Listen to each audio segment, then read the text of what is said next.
meron tayong piso wifi dito nag-aayusin. May nagdala sa atin dito. Yung AP niya walang ilaw, dapat ito ay ilaw yan. Ito kasi napansin ko. Yan. Tingnan nyo maigi. Ito ay LAN, ito ay PoE. Ito ang PoE, papunta to sa access point.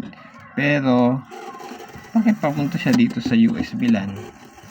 Kaya ang nangyari, yung USB LAN sunog. Wala nang ilaw, oh.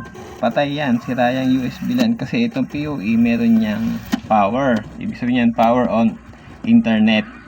Kaya PoE. So dyan dadaan yung supply ng access point. Dito siya dumiretso sa USB LAN. So sira siya. So dapat ito ay LAN. Kabaligtad. So, i-correct natin ngayon. Tingnan natin kung mabubuhay pa siya. Ito papunta sa access point, dapat sa PoE.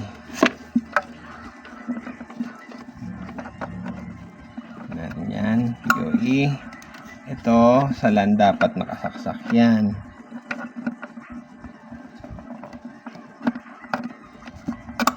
So ayun, wala nang ang ilaw itong USB LAN, sunog na siya. So ang problema niya, kung tumagos pa, kasi ito ay ilang volts na ba yan? Tingnan natin. 24 volts. So kung ang 24 volts lumagpas dito sa USB LAN, pumasok dito sa Orange Pi, sunog din ang Orange Pi mo, sira din siya. So check natin kung good pa ang yung Orange Pi. Unplug natin ito. Mukhang good pa naman. Nagre-response pa siya. Try natin palitan ng USB LAN. Ito, after natin mapalitan ng USB LAN, ito yun yung old niya na USB LAN na palitan na natin. Tapos bukan natin ngayon kung lalabas na yung portal. Yun, labas na. Try na rin natin mag-insert coins. Tulog tayo ng 5 pesos.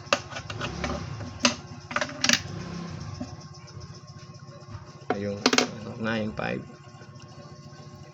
natin kung may internet.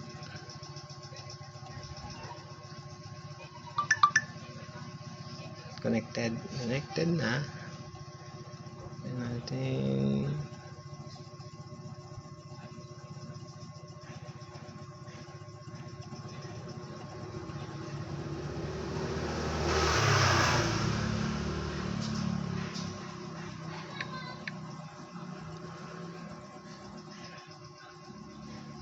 okay, meron na, nakakapag-browse na, good na. So yun yung naging problema, pero bakit kaya nila pinagpalit yun, no? Tanong na natin sa kanila kung bakit nila pinagpalit yun. So basta ngayon okay na, nagawa na natin ang paraan. Yun lang. Thank you, maraming salamat.